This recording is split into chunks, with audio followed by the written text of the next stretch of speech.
Salam sepak bola. Sekarang gue mau bahas preview match besok, Jerman Swiss, lalu ada Ukraina ketemu Spanyol. Oke, sebelumnya gue mau bahas dulu nih, kemarin kan yang sempat Inggris lawan Belgia. Inggris sama Belgia sebenarnya kalau bisa dibilang nih pertandingan big match ya, anti klimaks ya, karena seharusnya menyajikan pertandingan yang berkualitas, namun nyatanya di atas lapangan kedua tim tidak bermain dalam form terbaiknya. Seperti kita tahu kan, untuk Inggris sebenarnya kan Harry Kane kemarin juga tidak full secara bermain. Gitu juga dengan dengan Belgia kan juga tidak ada Hazard. Jadi kan praktis nih De Bruyne ini benar-benar kayak otomatis kerja sendirian banget lah di lini permainan Belgia. Cuman yang perlu gue catatan satu, untuk permainan 3 back ini Inggris sama sekali nggak cocok main dengan formasi 3 back. Jadi kita tahu kan sering banget di kecolongan nih, baik dari formasi dari Carrasco ataupun De Bruyne. Dia sering menusuk dari lini pertahanan, lewat lini pertahanan sebelah kanan dikawal oleh Maguire. Lanjut tuh sering banget tuh diterobos tuh lewat kecepatan yang dimiliki oleh para pemain Belgia. Cuman kita tahu kan untuk Belgia kualitasnya pemainnya sekarang kalau bisa dibilang nih turun sekitar 1 level dibanding 2 tahun lalu ya, karena beberapa pemain bintangnya pun juga sudah dimakan usia lah, seperti kita tahu kan untuk bintangnya di sini kemarin yang benar-benar masih menjaga levelnya adalah De Bruyne. Sementara untuk Lukaku kan kalau kita tahu kan di Liga Inggris kan udah tersisi lah, jadi otomatis dia ke Serie A. Jadi kalau misalkan dia berhadapan langsung dengan back Inggris sih kayak kemarin pun juga mati kutu, kalau bisa dibilang.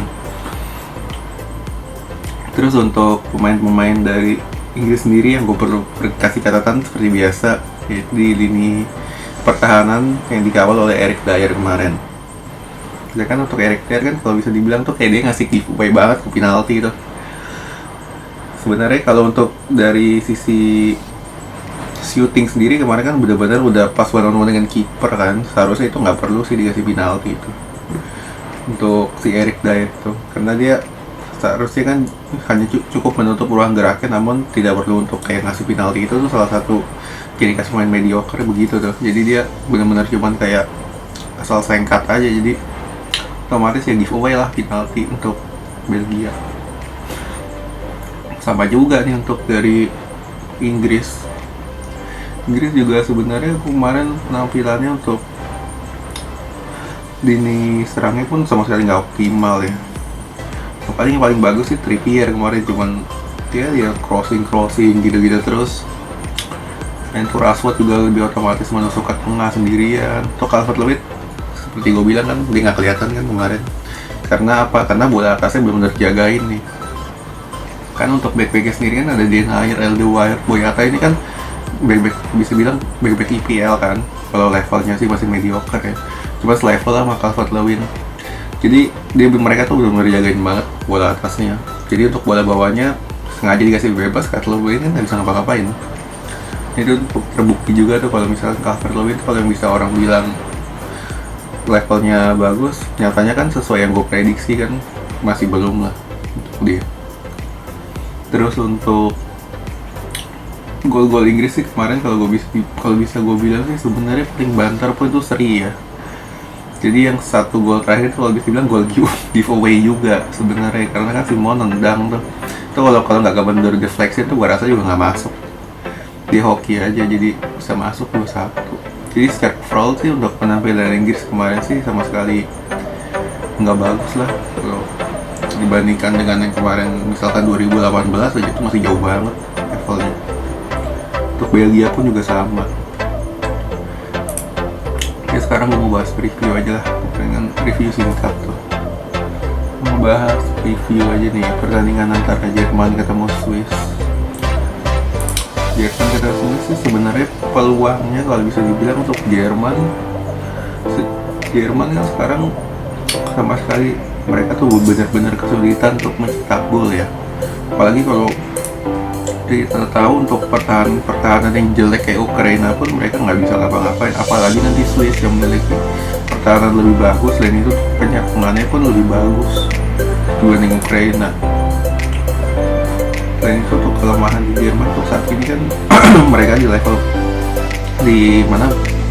formasi penyerangan tuh benar-benar nggak ada lagi untuk pelapis Werner. Untuk bekas waktu sih levelnya masih jauh banget sih jauh di. Itu untuk salah satu PR Jerman sih penyerangannya itu masih perlu ditingkatkan ya. Untuk preview gue sih otomatis nih kalau misalkan Jerman sih mungkin akan menang lebih dari akan menang kurang dari 1 gol sih. Selisihnya akan paling banter juga 1 digit sih, paling 1-0 2-1 at least seperti itu kan. Untuk Swiss sendiri nih memang lebih bagus dibanding Jerman. Untuk penampilan Jerman juga saat ini kan kalau bisa dibilang nih menurun lah levelnya. Demikian juga dengan Spanyol juga sama. Untuk penyerang juga dia nggak punya lagi benar-benar penyerang murni selain Rodrigo. Nah itu juga salah satu juga nih PR juga buat Spanyol. Kalau bisa dibilang nanti kalau misalkan Spanyol menang pun juga akan sulit, karena Ukraina kan kalau bisa dibilang nih sebenarnya walaupun kemarin dibabat kan, cuman untuk penyerangan sih masih lebih mending lah dibanding sebelumnya, walaupun masih katro-katro juga. Untuk Spanyol sih sebenarnya yang perlu sebagai metronom kemungkinan nanti akan dari Ansu Fati, lalu dari Asensio kalau dimainin juga, seperti ada Ceballos juga. Untuk Alcantara gue nggak yakin dia main sih.